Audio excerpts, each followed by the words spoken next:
بسم اللہ الرحمن الرحیم۔ السلام علیکم۔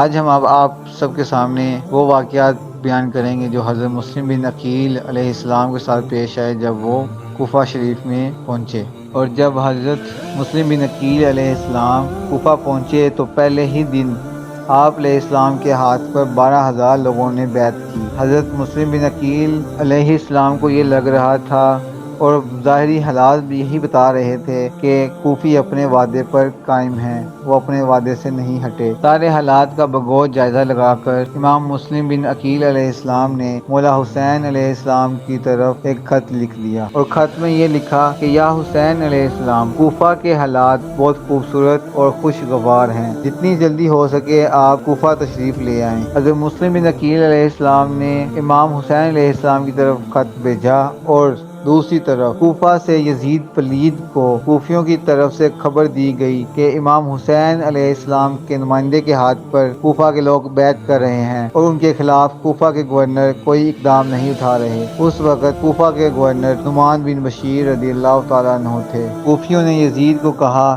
کہ تم کسی سخت دل آدمی کو گورنر بناؤ جو مسلم بن عقیل علیہ السلام پر سختی کرے۔ یزید پلید نے عبید اللہ بن زیاد کو کوفہ کا گورنر بنا دیا۔ عبید اللہ بن زیاد بہت ہی سخت اور بے رحم شخص تھا۔ اس نے نعمان بن بشیر رضی اللہ تعالیٰ عنہ کو معزول کیا اور خود گورنر بن گیا اور کوفہ کے بڑے بڑے سرداروں کو بلایا اور کہا کہ اگر کسی نے مسلم بن عقیل علیہ السلام کو گھر میں جگہ دی یا ان کی بیعت کی تو میں اس کو قتل کروا دوں گا، کیونکہ وعدے ٹوٹ گئے، وہ اپنے عہد سے پیچھے ہٹ گئے۔ انہوں نے کہا کہ ہم میں سے کوئی بھی مسلم بن عقیل علیہ السلام کو اپنے گھر میں جگہ نہیں دے گا۔ اس وقت حضرت مسلم بن عقیل علیہ السلام حضرت ہانی رضی اللہ تعالیٰ عنہ کے گھر مقیم تھے۔ صبح ہوتے ہی ابن زیاد نے تمام سرداروں کو گرفتار کر لیا۔ مسلم بن عقیل علیہ السلام نے کوفہ والوں کو آواز لگائی، کہا کہ ہم کوفہ کے گورنر ہاؤس پر حملہ کر دیتے ہیں۔ آپ علیہ السلام کی آواز پر 40,000 کا لشکر اکٹھا ہوا اور گورنر ہاؤس کو گھیر لیا۔ مسلم بن عقیل علیہ السلام نے بات چیت سے مسئلہ حل کرنے کا کہا۔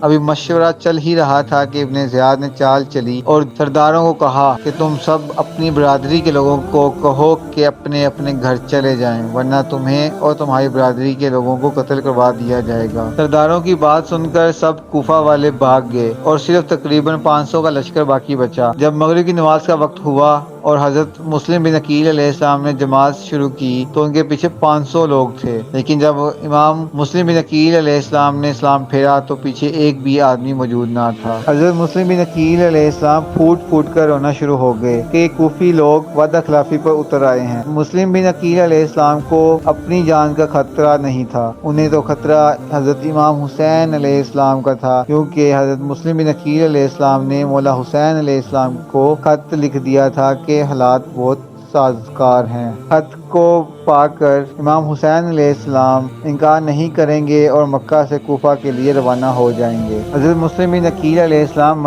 مسجد سے باہر نکلے تو تمام کوفیوں کے دروازے بند تھے۔ ایک بڑھیا کا دروازہ کھلا تھا، اس نے مسلم بن عقیل علیہ السلام کے لیے دروازہ نہیں کھولا تھا بلکہ وہ اپنے بیٹے کے لیے دروازہ کھولے انتظار کر رہی تھی۔ آپ علیہ السلام نے پانی مانگا، بڑھیا نے پانی پلایا اور کہا کہ بیٹا اپنے گھر جاؤ۔ آپ علیہ السلام نے فرمایا میرا کوئی گھر نہیں۔ آپ علیہ السلام نے بتایا کہ میں مسلم بن عقیل علیہ السلام ہوں۔ بڑھیا چونک گئی اور آپ علیہ السلام کو اپنے گھر ٹھہرایا۔ آپ علیہ السلام کی مخبری اس بڑھیا کے بیٹے نے کر دی اور آپ علیہ السلام کو گورنر کے پاس لے جایا گیا۔ گورنر ابن زیاد بہت ہی سخت اور بے رحم شخص تھا، اس نے حضرت مسلم بن عقیل علیہ السلام کی گردن کٹوا دی اور گورنر کے محل کی چھت سے گرا دیا گیا اور آپ علیہ السلام کے بیٹوں کو بھی شہید کر دیا گیا اور ان سب کے سروں کو کوفہ کی گلیوں اور بازاروں میں لہرایا گیا۔ یوں حضرت مسلم بن عقیل علیہ السلام اور ان کے بیٹے حضرت امام حسین علیہ السلام کا فرمان کی تعمیل کرتے ہوئے 3 ذی الحجہ سن 60 ہجری کو شہید کر دیے گئے۔